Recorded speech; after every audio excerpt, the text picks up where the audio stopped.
I met Kim at CreativeMornings last year or so. And since then, I have watched her intentionally carve out places where people can come and explore the shadows of themselves and of the world so that they can find ways to alchemize and integrate through breath work and movement and dance, so that in those moments of celebration, we have capacity to really hold that joy and lightness. So Kim is a nomad in her own right. She has traveled the world. She has journeyed through many industries, from film to production to photography. And as a curator and producer, Kim has built spaces where we can gather and remember that healing has always been a shared human practice. So she has collaborated with organizations like Brave New Films and Google on the San Francisco Symphony. But what anchors her through all of these mediums is her mindfulness practice. Something that was planted early by her parents and nurtured through her trainings with Tara Brock and Jack Cornfield. And I love the way that Kim is approaching being a nomad today. So we are going to explore what it means to be at home in our bodies, no matter where we are. So Kim, please. Thank you.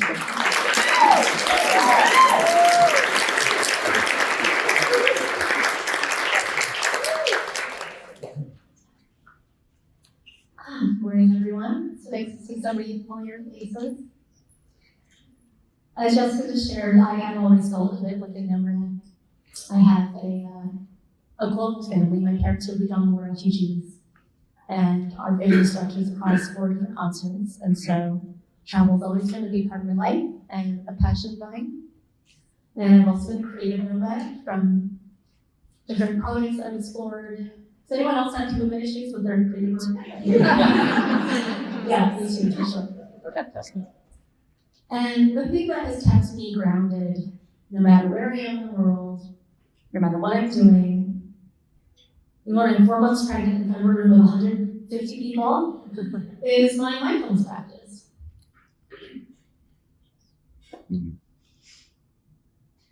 One of my meditation teachers will share with me this idea that if you lived in your heart, you would be home right now.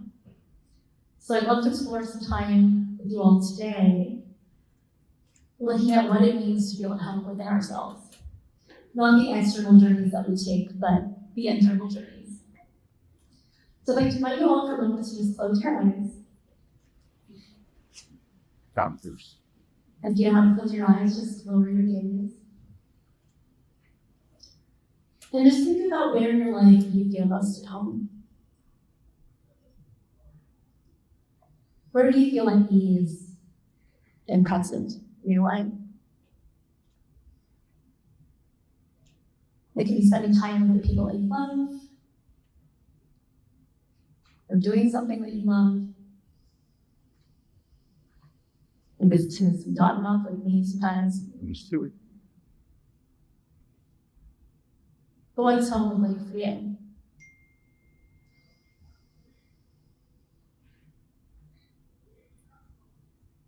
What keeps you from going at home in other places in your life?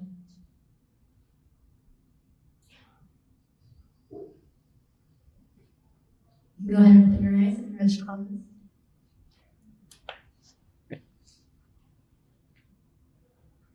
I found in my own experience what keeps me from feeling at ease at home is either judging or resisting my experience, or simply not being present.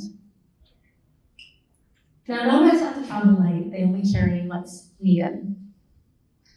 And my mindfulness practice allows me to lay down the burdens of my judging and critical mind, the baggage of my past, and my worries about the future.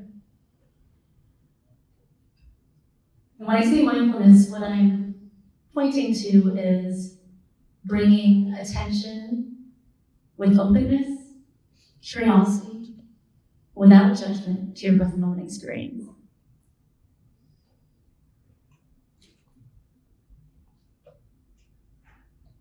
My parents are very devout Buddhists, and every Sunday for 25 years, we hosted mindfulness meditation gatherings at our home. And while I very sporadically would sit from time to time, it wasn't until my first meditation retreat when I was 18 years old that I really connected with the power of mindfulness practices. Now, let me just tell you, my teenage years were the worst years of my entire life. I was very awkward. I had braces in high school. I wasn't just a late bloomer, I was like still in the ground. I didn't get my first kiss until college, and I felt like an ugly duckling.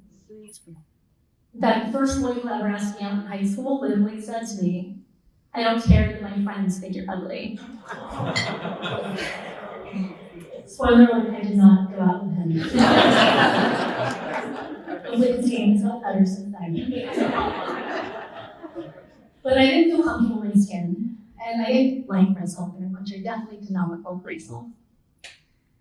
And so it was a profound experience for me on that third day of sitting in silence. And this was after days of silence, sitting, walking, that I not only felt a sense of peace and ease with who I was, but a sense of joy. I was happy with myself exactly the way that I was. That I couldn't stop smiling. It's amazing.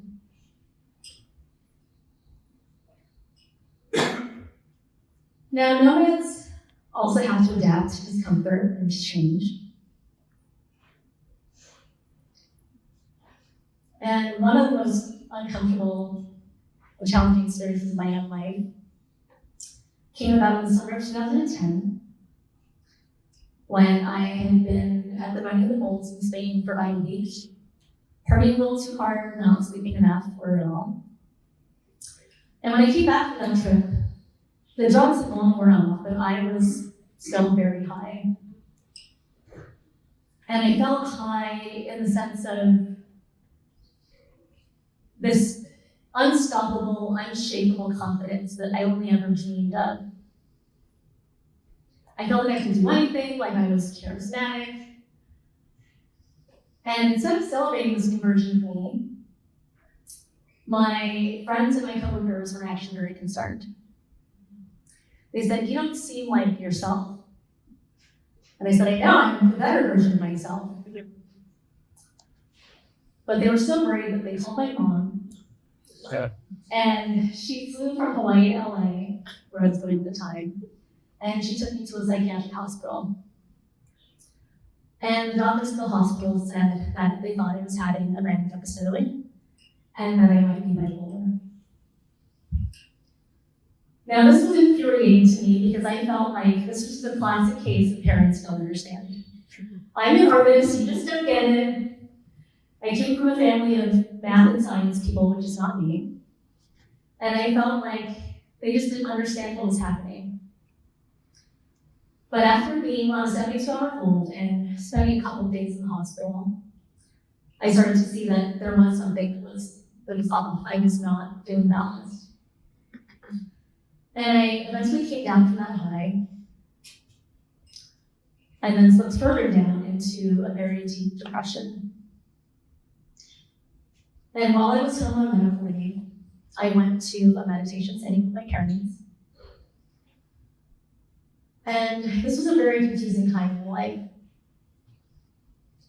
I had gone from feeling like the best version of myself, like I could do anything, to feeling completely worthless. So which version was the real me? I asked the monk of the meditation that day, how do I know who I really am if who I am is constantly changing? And what he said to me was that the idea that there's any solid sense of self at all is the biggest delusion. There is no solid self. We are not our thoughts, or our feelings, or our circumstances. None of these things are solid. What is there that we can continually come back to again and again is awareness. The awareness of these shifting thoughts, feelings, sensations. It's this witness, this loving awareness that we can come home to. Yep. That's the compass that can guide us back to ourselves and to our own purpose. So I'd like to spend just a few minutes sharing with you one of my favorite mindfulness practices that has saved my life in many difficult times. And this is called RAIN. It was actually started by my meditation teacher in Hawaii, and used to come to my house every Sunday. And RAIN is an acronym that stands for recognize, allow, investigate, and again stands for non-identification, which I'll explain in a moment, and has since been adapted by many teachers to nurture. So when I say recognize means recognizing what has arisen in your experience at any given moment. This doesn't have to be while you're sitting in meditation. It can be as you're out in the world, as you're getting cut off in traffic. But just recognize what's happening. Like, where are you feeling right now? What's happening in your mind right now? And then just allowing it to be there just the way it is. Not trying to fix it, or change it, or push it away. But just being with your experience as it is. And then investigating it with that open curiosity. Getting out of the stories in your head and bringing your attention to where you feel these feelings in your body. The stories in your head can be a trap. So bring yourself out of your head and notice, how are you actually feeling in this body, right here, right now.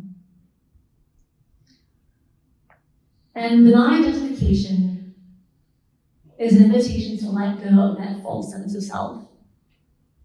Not to take it so personally. It's not, I'm angry, I'm so sad. It's just sadness. Anger is here. And letting go of that personalization, that identification, creates a sense of spaciousness that makes it easier to show a little bit of nurturing, loving kindness to yourself. Do you guys want to try that? Yes. All right, so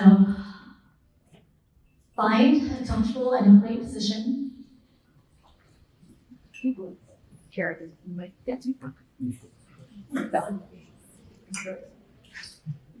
I'm going to invite you again to close your eyes if that feels comfortable for you. Eat this up. Or lower your toes.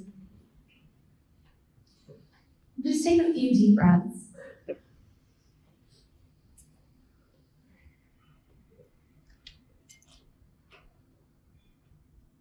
Now let's travel lightly in minutes. What is the weight that you've been carrying? What's something that's causing discomfort in your life right now?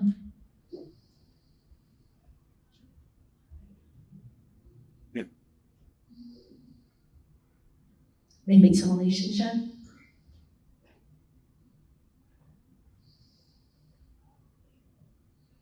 Maybe it's a relationship with yourself.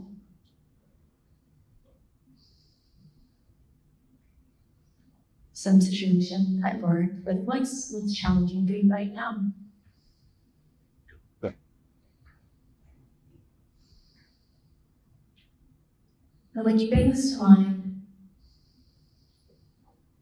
recognize what feelings are arising in you.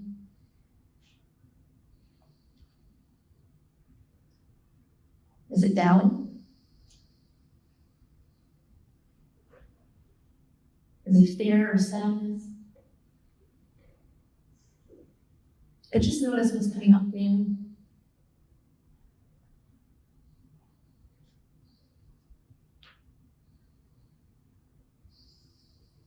Now, can you just allow that feeling to be there?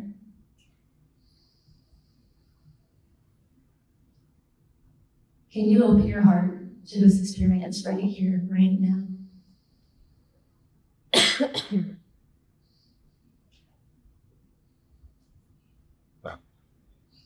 Put down that baggage of the past, those worries of the future.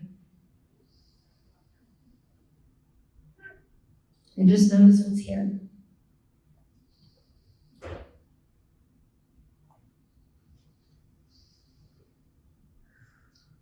Now investigate how it shows up in your body.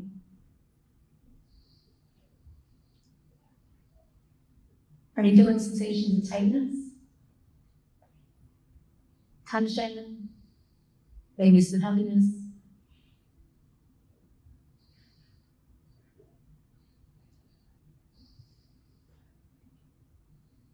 Can you not take it so personally?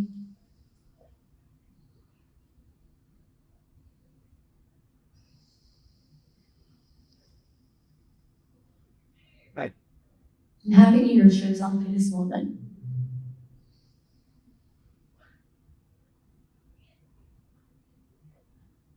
Do you need to tell yourself that this too will pass? Or it's going to be okay?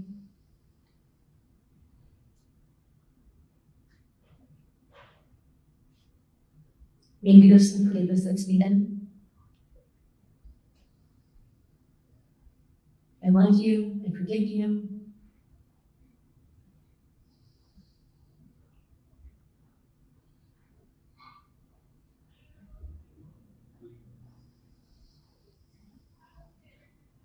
Maybe it's just a sign of wish on may I be at ease.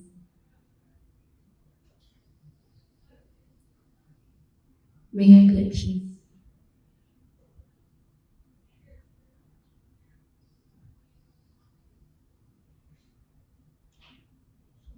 It could be helpful to picture yourself as a small child. Or another person as a small child.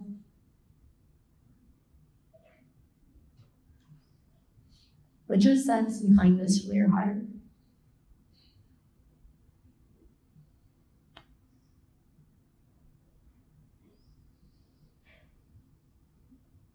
And whenever you're ready, you can open your eyes.